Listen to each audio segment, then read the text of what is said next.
अस्सलाम वालेकुम दोस्तों। आपका दोस्त शाहिद अब्बास इंग्लिश ट्यूटोरियल में हाजिर है। हमने क्रिटिसिज्म स्टार्ट की थी, आज उसका तीसरा लेक्चर है। इसमें मैं आपको कुछ टाइप्स बताऊंगा क्रिटिसिज्म की। जनरल टाइप्स हैं और ये बेसिक टाइप्स हैं। ये इनको टाइप्स भी कहते हैं, कैटेगरीज भी कहते हैं, काइंड्स भी कहते हैं। ये बेसिक्स हैं। इसमें सबसे पहले हमारे पास मॉरल क्रिटिसिज्म आती है, जिसमें ड्रामेटिक कंस्ट्रक्शन भी हम इसको कह सकते हैं। इसका स्टार्ट जो है ये 360 बीसी से लेकर प्रेजेंट तक, यानी बिफोर क्राइस्ट से पहले ये स्टार्ट हुई थी 360 में, और अभी तक भी ये क्रिटिसिज्म जो है ये चल रही है। ड्रामेटिक क्रिटिसिज्म कहते हैं इसको। ये मोरालिटी की इसमें यानी बात की गई थी। जैसे ये आप ओल्ड हिस्ट्री पढ़ें अरिस्टोटल से, प्लेटो से, प्लोटाइनस से, तो ये मतलब ड्रामेटिक जो है ये चलता आ रहा है उस वक्त से। दूसरी हमारे पास फॉर्मलिज्म, इसकी न्यू टर्म आई है न्यू क्रिटिसिज्म। इसको न्यू अरिस्टोटलियन क्रिटिसिज्म भी कहते हैं। ये 1930 से प्रेजेंट तक है। उसके बाद है साइको एनालिटिक क्रिटिसिज्म, इसको जंगियन क्रिटिसिज्म भी कहते हैं। ये भी 1930 से लेकर अभी तक ये टाइप भी चल रही है इसकी। फिर है मार्क्सिस्ट क्रिटिसिज्म है, कार्ल मार्क्स ने ये दी थी इकोनॉमी के ऊपर। उसके बाद है जी रीडर रेस्पॉन्स क्रिटिसिज्म, ये 1960 से लेकर अभी तक ये भी चल रही है लिटरेचर में।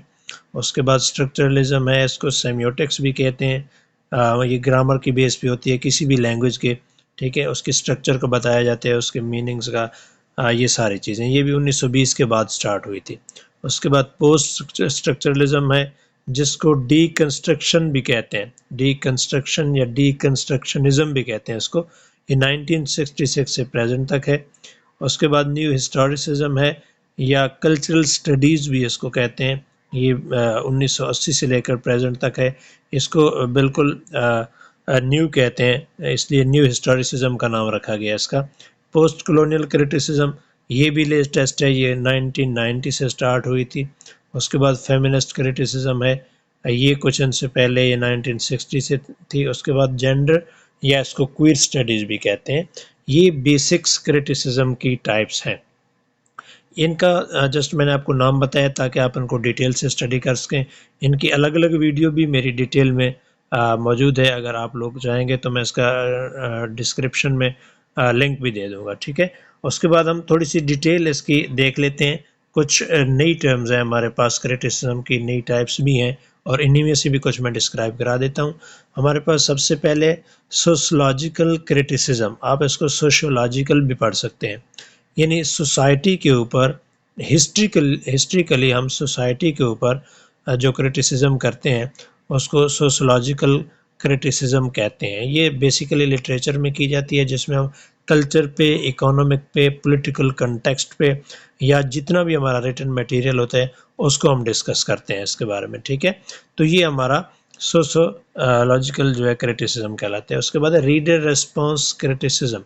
दूसरी ये होती है कि रीडर रिस्पॉन्स का मतलब ये है कि कोई भी रिटन वर्क जो आपका टेक्स्ट हो, लिटरेटरी थ्योरी हो या लिटरेचर हो, जो भी रिटन फॉर्म में हो, कोई भी रीडर उसको जब रीड आउट करता है तो अपना रिस्पॉन्स देता है, अपने आइडियाज़ का इजहार करता है, अपनी फीलिंग्स पुट करता है, उसमें चेंजिंग्स लेके आता है, नई इनोवेशंस लेके आता है। तो इसको रीडर रिस्पॉन्स क्रिटिसिज्म कहते हैं। ये भी कल्चर, रिलीजियस वैल्यूज़, एथिक्स, सारी चीज़ों पे मतलब डिस्कशन इसमें होती है। इवन के वीमेंस के बारे में, सोसाइटी में उनके करेक्टर के बारे में, हर चीज़ के बारे में ये होता है। उसके बाद है जेंडर क्रिटिसिज्म, ये भी नई टर्म थी। जेंडर क्रिटिसिज्म जो है इसमें आइडेंटिटी के ऊपर, फॉर एग्जांपल सेक्सुअल आइडेंटिटी होगी जैसे, ठीक है, जेंडर बेस पे मेल, फीमेल या थर्ड जेंडर जो है उसके ऊपर यानी बात की जाती है। इसको ये एक बिल्कुल रिलेटेड टू फेमिनिस्टिक मूवमेंट, ये फेमिनिस्टिक मूवमेंट यानी वीमेन से ज़्यादा रिलेटेड है। इसके ऊपर जो भी क्रिटिक्स क्रिटिसाइज करते हैं, मतलब अपना वर्क करते हैं लिटरेचर के ऊपर, तो इसको जेंडर क्रिटिसिज्म कहते हैं हम लोग, ठीक है। उसके बाद हमारे पास है जी मैथोलॉजिकल क्रिटिसिज्म। ये कुछ ओल्ड भी है, शुरू से चलती आ रही है। जैसे आम वर्ड्स में हम कहते हैं जी मिथ, कहते हैं किस्से कहानियों को, ओल्ड लिटरेचर को, ठीक है, जैसे ग्रीक में या उससे पहले भी ये सारी चीज़ें चलती आती थी। मैथोलॉजिकल क्रिटिक्स जो है ये यूनिवर्सल पैटर्न्स को जो है मतलब एक्सप्लोर करते हैं, ठीक है, लिटरेरी वर्क में, लिटरेचर का जो वर्क है उसको एक्सप्लोर करते हैं। उसमें एंथ्रोपोलॉजी की स्टडी होती है। अब एंथ्रोपोलॉजी माहिर इंसानियात को कहते हैं वैसे, या scientific study of humans is called anthropology. उसके बाद हिस्ट्री की इसमें आ जाती है, साइकोलॉजी आ जाती है, कंपैरेटिव रिलीजन्स आ जाते हैं। फॉर एग्जांपल कंपैरेटिव रिलीजन से मुराद है, जैसे आप सब कॉन्टिनेंट में देखें, सबसे ज़्यादा हिंदू थे, मुस्लिम्स थे, सिख भी थे, ठीक है, यानी मिले जुले रिलीजन थे जो इकट्ठे रहते थे। तो वहाँ पर ये मैथोलॉजिकल क्रिटिसिज्म स्टार्ट हुई थी। उसके बाद ये इसमें सिंबल, कैरेक्टर, सिचुएशन, ठीक है, इमेजिनेशन और यूनिवर्सल रिस्पॉन्स दिया जाता था। इसमें एग्जांपल के तौर पर मेन हमारे पास क्रिटिक जो हैं, मैथोलॉजिकल क्रिटिक जो हैं, वो जोसेफ कॉम्बेल है हमारे पास। उसकी एक बुक थी the hero with a 1000 faces. उसके बाद इसमें जो करेक्टर्स वगैरह थे, जर्नी वगैरह का इसमें ज़्यादा और कल्चर की ज़्यादा रिप्रेजेंटेशन थी। उसके बाद हमारे पास बायोग्राफिकल क्रिटिसिज्म है, यानी जो किसी की भी बायोग्राफी के ऊपर लिखी जाती है, किसी की लाइफ के ऊपर लिखी जाती है। इसका थोड़ा सा मैं डिफरेंस बता दूं। एक ऑटोबायोग्राफी होती है जो राइटर अपने बारे में खुद लिखता है और उसे पब्लिश कराता है। बायोग्राफी वो होती है जो किसी दूसरे के बारे में दूसरा बंदा लिख रहा हो, ठीक है, यानी वो खुद ना लिखे, कोई दूसरा बंदा लिख रहा हो। फॉर एग्जांपल अगर मैं अल्लामा इकबाल की ज़िंदगी के बारे में कुछ लिखता हूँ तो ये अल्लामा इकबाल की बायोग्राफी होगी जो मैंने लिखी है, ठीक है। तो इस चीज़ को बायोग्राफिकल क्रिटिसिज्म कहते हैं। यानी जितनी भी बायोग्राफीज लिटरेचर में लिखी गई हैं या लिख रहे हैं लोग, तो उस पर जो नए क्रिटिक्स इनोवेशंस के साथ, न्यू आइडियाज़ के साथ अपनी इनपुट देते हैं, वो बायोग्राफिकल क्रिटिसिज्म में आएगा, ठीक है। यानी ऑथर्स वगैरह की लाइफ के बारे में डिस्कस करना। उसके बाद हमारे पास है जी न्यू हिस्टोरिसिज्म। अब ये हिस्ट्री का क्रिटिसिज्म है। उससे पहले इसको फॉर्मलिज्म भी कहते हैं, ठीक। न्यू हिस्टोरिसिज्म में यानी नए तरीके से हिस्ट्री को हम कैसे उसमें अपने आइडियाज़, इनोवेशंस पुट कर सकते हैं। न्यू हिस्टोरिकल क्रिटिक्स जो होते हैं वो पॉलिटिशियन पर, यानी नई हिस्ट्री की पॉलिटिक्स पर बात करते हैं, आइडियालॉजीज़ पर बात करते हैं, सोशल कस्टम्स पर बात करते हैं, ठीक है। और ऑथर जो है वो किस तरह वर्ल्ड के थीम्स को, इमेजिन्स को, करेक्टराइजेशन को, टेक्स्ट को या टेक्स्ट के आर्ट को देखता है। This type of critic consider the historical events are condition during which the work was written. यानी ये पूरे हिस्ट्री जिस दौरान लिखी जाती है उसी के वर्क को एक्सप्लेन किया जाता है।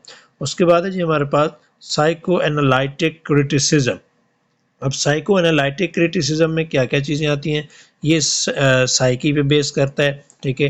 यानी हम मेंटल सिचुएशन पे कि किस पीरियड में कौन सी मेंटल सिचुएशन बयान की गई, साइको एनालिटिक वे में उसको क्रिटिसाइज़ किया गया। मैं इसके आपको एग्जांपल दूं, जो लिटरेचर वर्ल्ड वॉर फर्स्ट और सेकंड के बाद स्टार्ट हुआ था, वो उसमें आप देखें सारे प्लेज, नावल जो हैं वो ज़्यादातर साइको एनालिटिक पे ही लिखे गए हैं, ठीक है। उस किस्म की क्रिटिसिज्म की गई है। उसमें उसके जो मेजर थीम्स होते थे वो कॉन्फ्लिक्ट पे होते थे, वार पे होते थे, ठीक है।